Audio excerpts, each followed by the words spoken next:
Hello everyone, मेरा नाम रितिका गुप्ता है। Welcome to RR blouse design. तो जैसा कि आप सभी जानते हैं कि हमारा basic to advance blouse course चालू है।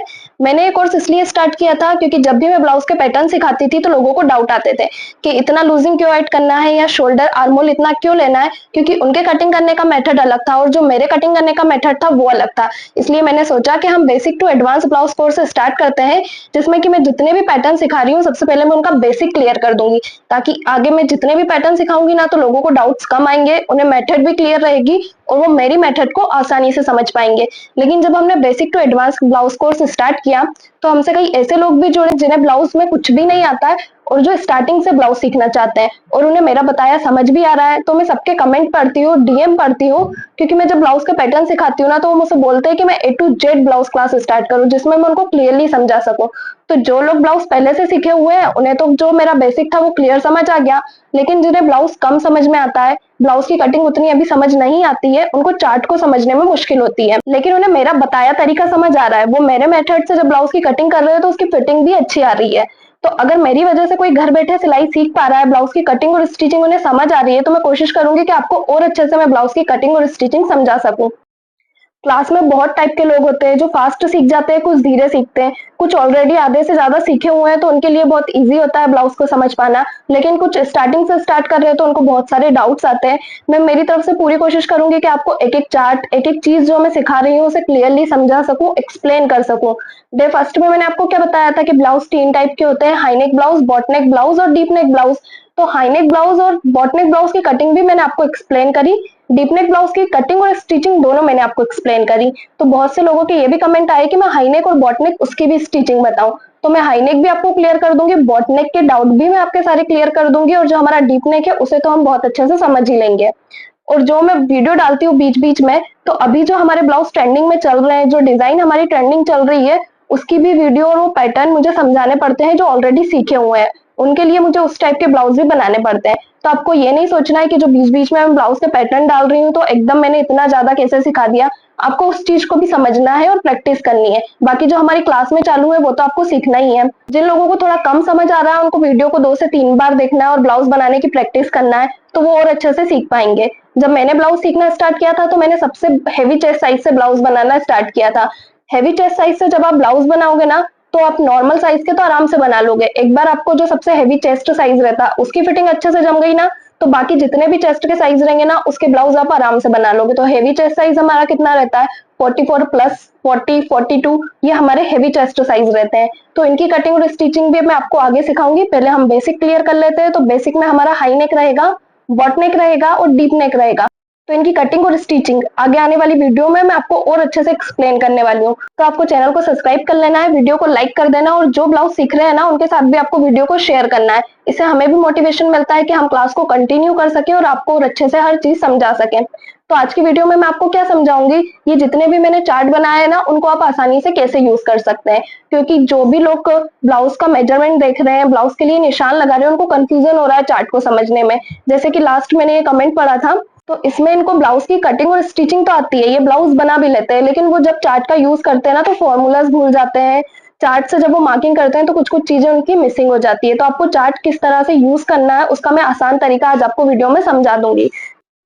और आपको ऐसा नहीं सोचना है कि अगर हम चार्ट से ब्लाउज बनाएंगे तो इसमें बहुत ज्यादा कॉम्प्लिकेशंस आएंगी या मेजरमेंट बहुत ज्यादा हो जाएगा। अगर आप चार्ट की हेल्प से ब्लाउज बनाओगे ना तो आप हर साइज का ब्लाउज बिल्कुल परफेक्ट फिटिंग के साथ बना सकते हो। ना आपको शोल्डर की प्रॉब्लम आएगी, ना आर्मोल में क्रीज की प्रॉब्लम आएगी, और ब्लाउज भी आपका बिल्कुल परफेक्ट फिटिंग के साथ बन के रेडी होगा, चाहे वो हाई नेक हो, बॉट नेक हो या डीप नेक हो। सारे ब्लाउज की फिटिंग एकदम परफेक्ट आएगी। तो सबसे पहले हम हमारा लूजिंग चार्ट समझेंगे। तो ये हमारा ब्लाउज का लूजिंग चार्ट है। अब इसमें भी लोगों को डाउट आता है कि ब्लाउज में इतनी ही लूजिंग क्यों ऐड करनी है, और वेस्ट में लूजिंग ऐड होती है या नहीं होती है, और स्लीव में भी लूजिंग ऐड होती है या नहीं होती है। तो लूजिंग कहीं भी ऐड नहीं होती है, सिर्फ आपको चेस्ट में ही लूजिंग ऐड करनी है। वो क्यों आपको ऐड करनी होती है वो भी मैं आपको क्लियर कर देती हूँ। अब बॉटनेक और हाईनेक ब्लाउज, जिसको भी कंफ्यूजन था कि बॉटनेक और हाईनेक ब्लाउज में क्या डिफरेंस होता है, वो मैं आपको समझा देती हूँ पहले। तो यहाँ पे मैंने बॉटनेक और हाईनेक ब्लाउज दोनों को ड्रॉ करके रखा है, तो इसको आप देखना। जो हमारा हाई नेक ब्लाउज रहता है उसका नेक छोटा रहता है और शोल्डर बड़े रहते हैं, यानी कि नेक तो हमारा बिल्कुल छोटा रहेगा और जो हमारे शोल्डर रहेंगे वो बड़े रहेंगे। और जो हमारा बॉट नेक ब्लाउज है तो बॉट नेक ब्लाउज का जो नेक है वो ब्रॉड रहेगा और जो इसके शोल्डर है वो छोटे रहेंगे। ठीक है, तो जब हम बॉट नेक ब्लाउज बनाएंगे और हाई नेक ब्लाउज बनाएंगे ना तो उसके पास नेक में फर्क आएगा, बाकी मार्जिन तो लगभग सेम ही रहेगी हमारी। तो इसको मैं आपको क्लियर कर दूंगी, इसकी स्टिचिंग भी मैं आपको क्लियर कर दूंगी। ठीक है, और डीप नेक ब्लाउज भी हम देख लेते हैं। तो यहाँ पे हमारे डीप नेक ब्लाउज भी दो तरीके के होते हैं, इसमें भी क्या डिफरेंट आता है। तो जो इसका नेक है वो ब्रॉड है, जो इसका नेक है वो ब्रॉड है और शोल्डर छोटे हैं। सेम इसका नेक जो है वो हमारा छोटा है और शोल्डर बड़े हैं। जैसे इन दोनों में डिफरेंस था वैसे ही इन दोनों में भी डिफरेंस है। तो यहाँ पे ये चारों ब्लाउज के पैटर्न मैं आपको क्लियर समझाऊंगी। अब ये वाला जो ब्लाउज हमारा रहता है वो बॉडी पे जाके बिल्कुल फिट बैठेगा और ये वाला ब्लाउज भी हमारा बॉडी पे जाके फिट बैठेगा। क्यों फिट बैठेगा, क्योंकि इनके जो नेक है वो पीछे से बिल्कुल पैक रहते हैं, तो बॉडी पे जाके बिल्कुल चिपक जाता है, इसलिए हमें यहाँ पे लूजिंग ऐड करनी होती है। जब हम ब्लाउज को स्टिच करते हैं तो हमारे चेस्ट का जो भी साइज रहता है ना, तो ब्लाउज को स्टिचिंग करने पे वो छोटा हो जाता है, इसलिए आपको यहाँ पे लूजिंग ऐड करनी होती है। तो बैक पार्ट में आपकी दोनों में 2.5-2.5 इंच की लूजिंग ऐड होगी, क्योंकि दोनों पैटर्न लगभग सेम ही है हमारे। तो यहाँ पे आपको बैक पार्ट में 2.5 इंच की लूजिंग ऐड करनी है। ठीक है, और फ्रंट में हमारी कितनी लूजिंग ऐड होगी, तो जो हमारा पैक वाला नेक है ये वाला, इसमें हमारी कितनी लूजिंग ऐड होगी, क्योंकि इसका नेक आगे से भी पैक रहता है, तो इसमें हमारी 2.5 इंच की लूजिंग ऐड होगी और इसमें हमारी 2 इंच की लूजिंग ऐड होगी। बस इतना डिफरेंस आएगा बॉट नेक और हाई नेक में। बाकी नेक जो रहेगा इसका छोटा रहेगा और इसका बड़ा रहेगा, बाकी सब कुछ हमारा सेम ही है। अब इन नेक को हम देख लेते हैं कि इनमें क्यों लूजिंग हमें ऐड नहीं करनी है। तो जो इनका फ्रंट पार्ट रहेगा ना डीप नेक का, उसमें हम लूजिंग ऐड करेंगे। क्यों लूजिंग ऐड करेंगे, क्योंकि जो हमारा फ्रंट पार्ट रहता है उसमें हमारा डॉट का पॉइंट आता है। आर्मोल की तरफ हम डॉट का पॉइंट लेते हैं ताकि हमारा क्रीज खत्म हो जाए, तो वो क्या रहता है, वो सिलाई में इतना कवर हो जाता है 1 इंच समथिंग, इसलिए हमें लूजिंग ऐड करनी रहती है। तो वो लूजिंग जो रहती है हमारी वो हमारे डॉट पॉइंट में कवर हो जाती है। और जो हमारा बैक पार्ट रहेगा उसमें आपको कुछ भी लूजिंग ऐड नहीं करनी है, बस डिवाइड 4 करके आपको डायरेक्ट निशान लगा देना है। क्यों, क्योंकि जो हमारा इसका नेक है वो डीप है, और डीप नेक आप भले छोटा भी कट करोगे ना, आप देखोगे कि मैंने बहुत छोटा नेक कट किया, लेकिन जब आप ब्लाउज को पहनोगे तो बॉडी पे जाके वो बहुत फैलेगा, तो जो भी आपके चेस्ट का साइज रहेगा वो आसानी से कवर कर लेगा। इनफैक्ट जो ब्लाउज रहेगा ना वो आपको थोड़ा सा लूज ही रहेगा, तो साइड में आपको बलून आएगा। तो इसलिए जो हमारे अपर बेस्ट का मेजरमेंट रहता है ना, उसकी फिटिंग हम डालते हैं जब हम डीप नेक ब्लाउज बनाते हैं। क्यों, क्योंकि इसका नेक बॉडी पे जाके बहुत ज्यादा फैलता है। तो डीप नेक में कुछ भी लूजिंग नहीं ऐड करनी है बैक पार्ट में। और जो हमारा हाई नेक और बॉट नेक ब्लाउज रहेगा उसमें हम बैक पार्ट में 2.5 इंच तक की लूजिंग ऐड करेंगे। तो इतना क्लियर हुआ आपको, बस इतना याद रखना और कुछ भी नहीं है। स्टार्ट में लूजिंग ऐड करने से क्या रहेगा, जो हमारी फिटिंग रहेगी वो भी प्रॉपर आएगी, और जो हमारा ब्लाउज का मार्जिन रहेगा ना, जैसे हम पतले मोटे होते रहते हैं, तो मार्जिन भी आसानी से कवर हो जाएगा। ठीक है, दूसरा वाला चार्ट हम यहाँ पे देखेंगे, शोल्डर माइनस चार्ट। तो हम शोल्डर क्यों माइनस करते हैं, जब हम बॉट नेक ब्लाउज बनाते हैं, हाई नेक ब्लाउज बनाते हैं, उसमें हम शोल्डर माइनस करते हैं। बाकी डीप नेक ब्लाउज जब हम बनाते हैं ना, तो उसमें हम कुछ भी शोल्डर माइनस नहीं करते हैं। तो जितने भी आपके फुल शोल्डर रहते हैं ना, उसको रखने के बाद जितने आपके रेडी शोल्डर रहते हैं ना, उसके अकॉर्डिंग आपको शोल्डर को माइनस करना पड़ता है। तो यहाँ पे हमारे कितने शोल्डर माइनस होते हैं, मुश्किल से 1/2 इंच या 0.25 इंच, तो उससे इतना फर्क नहीं आता है। तो अगर आपको ठीक लगता है तो आप शोल्डर माइनस चार्ट यूज करना, वरना मत करना, क्योंकि दोनों में आपकी फिटिंग प्रॉपर ही आएगी, बराबर ही आएगी। तो अभी आप लोग सीख रहे हैं, बिगिनर है, तो अभी मैं शोल्डर माइनस चार्ट हटा देती हूँ, बिना शोल्डर माइनस चार्ट के ही आपको सिखाऊंगी, क्योंकि इससे फिटिंग में उतना फर्क नहीं पड़ता है। तो अभी इस चार्ट को हम हटा देते हैं। अब हम हमारा तीसरा वाला चार्ट देख लेंगे।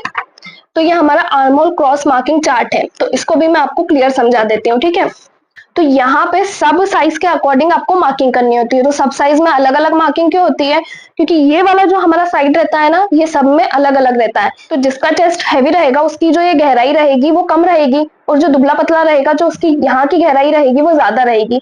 इसलिए ये वाला जो हमारा पॉइंट रहता है ना, ये थोड़ा सा चेस्ट के अकॉर्डिंग हमें गहराई देनी पड़ती है। इससे जो हमारे आर्मोल की फिटिंग रहती है ना, वो अच्छी आती है।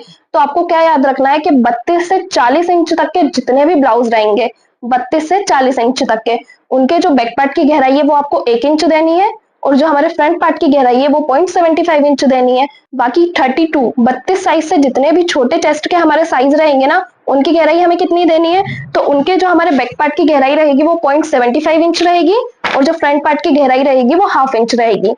बाकी 32 से 40 तक के जितने भी आपके चेस्ट के साइज रहेंगे, उनकी गहराई आपको स्टार्ट में समझ जाएगी। तो बस इतना ही आपको याद रखना हो। फिर 40 से ऊपर के जितने भी हमारे चेस्ट के साइज रहेंगे, उसके बैक पार्ट में आपको 1.25 इंच और फ्रंट पार्ट में 1 इंच की गहराई देना है। ठीक है, तो इतना आपको इसको याद रख लेना है। बाकी जब आप प्रैक्टिस करोगे ना, तो वो ऑटोमेटिक आपके माइंड में फिट हो जाएगा कि हाँ मुझे इतनी ही गहराई देनी है ब्लाउज में।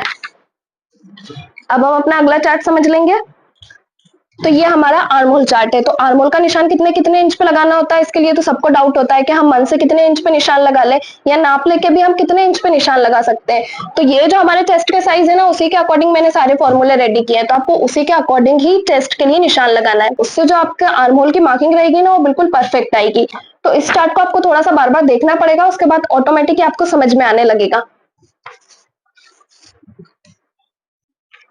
अब ये हमारा स्लीव डाउन चार्ट है। तो इसी के अकॉर्डिंग आपको स्लीव को डाउन करना है, तभी जो हमारे आर्म होल में क्रीज की प्रॉब्लम रहेगी ना, वो भी नहीं आएगी, क्योंकि स्लीव की कटिंग भी परफेक्ट तरीके से होनी चाहिए, तभी जो आर्म होल की फिटिंग है ना, वो भी अच्छी आएगी। तो यहाँ पे हम स्लीव को इतना इतना डाउन क्यों करते हैं, तो यहाँ का जो हमारा हिस्सा रहता है, ये तो हमारा बड़ा रहता है, और यहाँ का हमारा अंदर की तरफ रहता है। तो जब हम स्लीव ज्वाइंट करते हैं ना, तो हमारा ये वाला पार्ट बढ़ा जाएगा इस वाले पार्ट से। इसलिए जो ये हमारा फॉर्मूला है हमारे चार्ट में, जितना डाउन दिया गया है ना, उतना आपको डाउन करना है। तो जो आपके स्लीव की गोलाई है ना, वो बिल्कुल परफेक्ट आएगी। यहाँ से लेके यहाँ तक की जो आपकी स्लीव है ना, वो बिल्कुल परफेक्ट बन के रेडी होगी। और इसमें भी ज्यादा कंफ्यूज नहीं होना है। इसमें जितने इंच की आपको स्लीव रेडी करनी है, उसके अकॉर्डिंग आपको देख लेना है कि इसको कितना डाउन करना है। अब अगला चार्ट है हमारा टक्स चार्ट। तो टक्स चार्ट तो कितने कितने इंच पे आपको टक्स का निशान लगाना है, इसमें बस ये देखना है कि आर्म होल की तरफ टक्स का निशान कितने इंच पे लगेगा और वेस्ट की तरफ टक्स का निशान कितने इंच पे लगेगा। तो इसको तो आप बहुत आसानी से समझ सकते हैं, क्योंकि टक्स का निशान तो वैसे भी आपको हर साइज में उसके साइज के अकॉर्डिंग ही लगाना पड़ेगा, क्योंकि कोई बहुत हेवी चेस्ट साइज वाला होता है और कोई बहुत पतला होता है। तो आप जो डॉट पॉइंट है ना, वो किसी में ज्यादा या कम नहीं रख सकते, तो वो तो आपको चार्ट के अकॉर्डिंग ही रखना पड़ेगा। तो इसको भी आपको एक दो बार प्रैक्टिस कर लेना है, तो ये भी आपको समझ में आने लगेगा। ठीक है। अब जो हमारा सबसे डिफिकल्ट चार्ट होता है, वो कौन सा होता है, शोल्डर माइनस चार्ट, ये वाला। इसको समझने में कई लोगों को बहुत सारी प्रॉब्लम आती है कि शोल्डर माइनस चार्ट को हम किस तरह से यूज करें। ब्लाउज में जो हमारे शोल्डर होते हैं, वो सबसे ज्यादा इंपॉर्टेंट होते हैं। अगर वो परफेक्ट तरीके से हम निकाल लेंगे ना, तो जो हमारे शोल्डर गिरने की प्रॉब्लम है ना, वो नहीं आएगी। और लास्ट वीडियो में मैंने आपको समझाया भी था कि किस तरह से शोल्डर माइनस चार्ट को यूज करना है।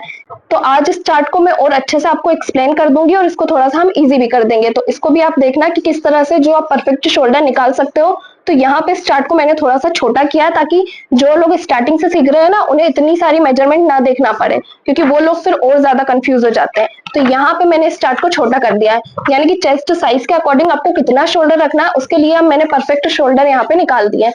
तो इसके अकॉर्डिंग अगर आप शोल्डर रखोगे ना, तो शोल्डर गिरने की प्रॉब्लम आपको बिल्कुल भी नहीं आएगी। तो यहाँ पे मैं इसे आपको थोड़ा सा एक्सप्लेन कर देती हूँ, तो इसको आप अच्छे से समझना। तो आज मैं आपको क्लियर समझा दूंगी कि किस तरह से आपको शोल्डर माइनस चार्ट को यूज करना है। और यहाँ पे मैंने शोल्डर माइनस चार्ट का एक छोटा वर्जन रेडी कर दिया है। समझ लो, अभी आप बिगनर हो ना, तो आपको इसी चार्ट को देखना है। इससे बहुत इजी हो जाएगा आपके लिए शोल्डर को समझना। ठीक है ना। तो ये चार्ट मैंने किसके अकॉर्डिंग रेडी किया है, वो मैं आपको क्लियर कर दूंगी। तो वो मैं आपको समझा देती हूँ कि इस चार्ट में जो मैंने शोल्डर निकाले हैं ना, वो सेम इसी से निकाले, चाहे आप इससे शोल्डर का निशान लगाओ या इससे शोल्डर का निशान लगाओ, दोनों सेम ही आएगा। तो वो मैं आपको अभी एक्सप्लेन करके दिखा देती हूँ। ठीक है। सबसे पहले हम क्या करते हैं कि लंबाई के लिए निशान लगाते हैं। तो बैक पार्ट की लंबाई हम कितनी रखते हैं, जितनी हमारी फ्रंट पार्ट की लंबाई रहती है, उसमें 1 इंच प्लस करके हम बैक पार्ट की लंबाई रखते हैं। तो अभी जो हमारे फ्रंट की लंबाई है वो 14 इंच है, तो 1 इंच प्लस करके हम लंबाई के लिए 15 इंच पे निशान लगा लेंगे। इस लाइन को हम कर लेंगे स्ट्रेट। अब हम क्या करते हैं, शोल्डर के लिए निशान लगाते हैं। तो फुल शोल्डर हमारे कितने हैं, 13.5 इंच के। 13.5 का हाफ करके हम निशान लगाएंगे, तो इसे हम 2 से डिवाइड कर लेंगे, तो हमारा कितना है, 6.75 इंच। तो यहां से हम निशान लगाते हैं 6.75 इंच पे। फिर हम क्या करते हैं कि 1 इंच यहाँ से शोल्डर को डाउन करते हैं, नीचे की तरफ से हम 2.5 इंच पे निशान लगा देते हैं और इसे क्रॉस में मिला लेते हैं। और ये हम हर साइज में सेम करते हैं। अब हम आर्म होल के लिए निशान लगाते हैं। तो आर्म होल का फॉर्मूला देख लेंगे। अभी जो हमारे चेस्ट का साइज है ना, उसी के अकॉर्डिंग आपको आर्म होल के फॉर्मूले को यूज करना है। तो ये हमारा आर्म होल चार्ट है, इसके अकॉर्डिंग आपको यूज करना रहता है। तो इसमें आपको चेस्ट का साइज देखना होता है। चेस्ट का साइज है हमारा 34, उसे हम डिवाइड करेंगे 6 से और प्लस उसमें कर देंगे हम 0.75 इंच। तो हमारा कितना आया, 6.4 इंच। तो ये जो हमने 1 इंच डाउन किया ना, यहीं से हम अपने आर्म होल के लिए निशान लगा लेते हैं 6.4 इंच पे, और इस लाइन को भी हम स्ट्रेट कर देते हैं। इस तरह से हम मार्किंग करते हैं। उसके बाद हम हमारा शोल्डर माइनस चार्ट देखते हैं, क्योंकि ये हमारे परफेक्ट शोल्डर नहीं है। जब हम डीप नेक ब्लाउज बनाते हैं ना, तो हमें शोल्डर कम चाहिए होते हैं। तो उसके लिए हम कौन सा चार्ट देखते हैं, हमारा शोल्डर माइनस चार्ट। इसमें हमें 3 चीजें पता होनी चाहिए। पहला कि हमारा नेक का शेप क्या है, हमारा नेक डीप कितना है, और हमारे रेडी शोल्डर कितना है। तो अभी जो हमारे रेडी शोल्डर है वो 2.25 इंच के, तो हम बीच वाला देखेंगे। नेक शेप हमारा राउंड है और नेक डीप हमारा 9 इंच है। तो हमें कितने शोल्डर माइनस करने हैं, 1.6 इंच। तो यहाँ से हम इंच टेप को रखते हैं और 1.6 इंच शोल्डर को माइनस कर देते हैं इस तरह से। अब हम शोल्डर को कर लेते हैं स्ट्रेट। तो ये जो हमारी क्रॉस वाली लाइन जा रही है ना, यहीं से हम शोल्डर को स्ट्रेट करते हैं। तो ये कितने इंच पे जा रही है वो हम देख लेंगे। तो ये हमारी हाफ इंच पे जा रही है, नीचे भी हम हाफ इंच पे निशान लगा के इसको स्ट्रेट कर लेते हैं। और स्ट्रेट हम क्यों करते हैं, क्योंकि जब हम डीप नेक बनाते हैं ना तो शोल्डर हमें स्ट्रेट ही चाहिए होते हैं। ये मैंने आपको पहले भी एक्सप्लेन किया। यहाँ पे जो हमारे शोल्डर आ रहे हैं वो कितने इंच के आ रहे हैं, 5 इंच के आ रहे हैं। तो आर्मोल की तरफ भी हम 5 इंच पे निशान लगा लेते हैं इस तरह से। उसके बाद हम क्या चेक करते हैं कि हमारी जो नेक लाइन है वो हमारी चेस्ट लाइन से बड़ी है या छोटी है। अगर हमारी नेक लाइन हमारी चेस्ट लाइन से बड़ी होती है तो यहाँ से हम वापस से हाफ इंच शोल्डर को माइनस कर देते हैं। तो यहाँ से हम वापस से हाफ इंच शोल्डर को कर देंगे कम और इस लाइन को भी स्ट्रेट कर लेंगे। अब ये जितना भी रहेगा वो हमारा माइनस में जाएगा। ठीक है, तो आपको क्लियर हुआ कि किस तरह से हम शोल्डर निकालते हैं और किस तरह से हम आर्मोल का निशान लगाते हैं। तो जो हमारे 34 साइज के लिए शोल्डर आए वो कितने इंच का है, तो यहाँ से हम नाप के देखेंगे तो ये हमारे 5 इंच का है। और आर्मोल हमारा कितना इंच का आया, तो आर्मोल आया हमारा 6 इंच का। ठीक है ना। तो यहाँ पे जो मैंने शोल्डर रेडी किए ना वो इसी के अकॉर्डिंग रेडी किए हैं। यहाँ पे मैंने ऑलरेडी निकाल लिए हैं। अब हम लेंथ भी चेक करके देख लेंगे। तो हमारे बैक पार्ट की लेंथ कितनी आ रही है, तो यहाँ से 14 इंच आ रही है। और हमें रेडी लेंथ कितनी चाहिए, 13 इंच चाहिए। तो 13 में हम 1 इंच प्लस करके 14 इंच पे निशान लगाते हैं। तो इसलिए यहाँ पे मैंने शोल्डर का चार्ट रेडी कर लिया है। अगर आपके रेडी शोल्डर 2.25 इंच के हैं और आपका नेक डीप 8 से लेके 11.25 इंच तक के बीच में है तो ही आपको ये वाला शोल्डर चार्ट देखना है। ठीक है ना। तो इसमें ऑलरेडी आपके जितने भी शोल्डर है ना उतने मैंने निकाल के रेडी कर दिए हैं। अब आप 28 से लेके 29 तक के चेस्ट का ब्लाउज बनाओगे ना तो आपको शोल्डर कितना रखना है, 4.75 इंच रखना है। 30 से लेके 36 तक का ब्लाउज बनाओगे तो आपको 5 इंच रखना है। और 36 से लेके 42 तक का आप बनाओगे तो आपको 5.5 इंच के शोल्डर रखना है। और 42 प्लस के ऊपर जितने भी चेस्ट के साइज रहेंगे उसमें आपको 5.75 इंच के शोल्डर रखना है। जब आप ये शोल्डर रखोगे ना तो आपको इतना कुछ मार्किंग करने की जरूरत नहीं पड़ेगी। आपको डायरेक्ट बैक पार्ट की लेंथ में 1 इंच प्लस करके निशान लगाना है। जितने मैंने शोल्डर निकाले उतना आपको शोल्डर के लिए निशान लगाना है। और फिर आपको आर्महोल चार्ट देख लेना है कि हमारा आर्महोल चार्ट है। तो आपको आर्महोल चार्ट देख लेना है और आर्महोल के लिए निशान लगा लेना है। तो आर्महोल चार्ट जब भी आप यूज करोगे ना तो उसमें से आपको हाफ इंच माइनस करके आर्महोल के लिए निशान लगाना है। जैसे कि अगर आप ये वाला शोल्डर चार्ट देखते हो और यहाँ पे परफेक्ट शोल्डर के लिए निशान लगाते हो और फिर आर्महोल के लिए आप निशान लगाओगे, तो अगर आप ये वाला फॉर्मूला यूज करोगे ना तो आर्महोल आपके ज्यादा चले जाएंगे, क्योंकि आर्महोल का निशान तो हम यहाँ से लगाते हैं लेकिन आपको इतनी मार्किंग लगाने में कंफ्यूजन होता है ना, इसलिए मैंने इसको शॉर्ट किया है। तो आपको इस फॉर्मूले से आर्महोल निकाल के जितना भी आपका आर्महोल आएगा ना उसमें से हाफ इंच कम करके निशान लगाना है। क्योंकि जब हमने यहाँ से आर्महोल का निशान लगाया था तो हमारे आर्महोल कितने आए थे, 6.5 इंच के। और जब हमने यहाँ से इसको नाप के देखा तो हमारा कितना आया, 6 इंच। तो हाफ इंच कम हो गया ना। तो इतना आपको क्लियर हो गया कि किस तरह से आपको शोल्डर की मार्किंग करनी है और किस तरह से आर्म होल की मार्किंग करनी है। एक बार फिर से मैं आपको एक्सप्लेन कर देती हूँ कि जो भी आपके बैक पार्ट की लेंथ रहेगी उसमें 1 इंच प्लस करके आपको डायरेक्ट निशान लगा लेना है। ऐसा नहीं है कि आपको फ्रंट पार्ट की लेंथ रखनी है। जितनी भी आपके बैक पार्ट की लेंथ आ रही होगी ना उतनी ही आपको रख लेनी है। ये जो मैंने शोल्डर निकालने हैं सेम उतने आपको शोल्डर रख लेने हैं। जो आर्महोल फॉर्मूला है उसके अकॉर्डिंग आपको आर्महोल निकाल लेने हैं और उसमें से हाफ इंच कम करके यहाँ पे निशान लगा लेना है। बाकी आगे आप जैसे जैसे वीडियो अटेंड करते जाओगे आपको क्लियर होता जाएगा कि किस तरह से आपको निशान लगाना है। तो आज की वीडियो में जहां तक पॉसिबल हो चुका है मैंने आपके डाउट क्लियर करने की कोशिश की है। अब आप एकदम से सारे मेजरमेंट पे मत सोचना कि मैंने यहाँ पे आपको इतना कुछ समझाया तो आप और कंफ्यूज हो जाओगे। जैसे जैसे आप आगे क्लासेस अटेंड करोगे, वीडियोस देखोगे, आपको सब कुछ क्लियर समझ आने लगेगा। और मैं आपको हर एक टेस्ट साइज के हिसाब से ब्लाउज की कटिंग और स्टिचिंग सिखाऊंगी। 34 के लिए आपको कितना रखना है, 44 के लिए आपको कितना रखना है। हैवी से लेके छोटे से छोटे साइज को हम यहाँ पे कवर करने वाले हैं। हाई नेक और बॉट नेक ब्लाउज भी हम कवर कर लेंगे। तो आपको एक एक वीडियो को अच्छे से देखना है, बिना स्किप किए सब चीजों को समझना है। तो जैसे जैसे आप प्रैक्टिस करोगे ना ब्लाउज भी आपको आसानी से समझ आने लगेंगे। तो आई होप कि आज की वीडियो में आपके सारे डाउट्स क्लियर हुए होंगे। वीडियो पसंद आया हो तो वीडियो को लाइक और चैनल को सब्सक्राइब जरूर करें।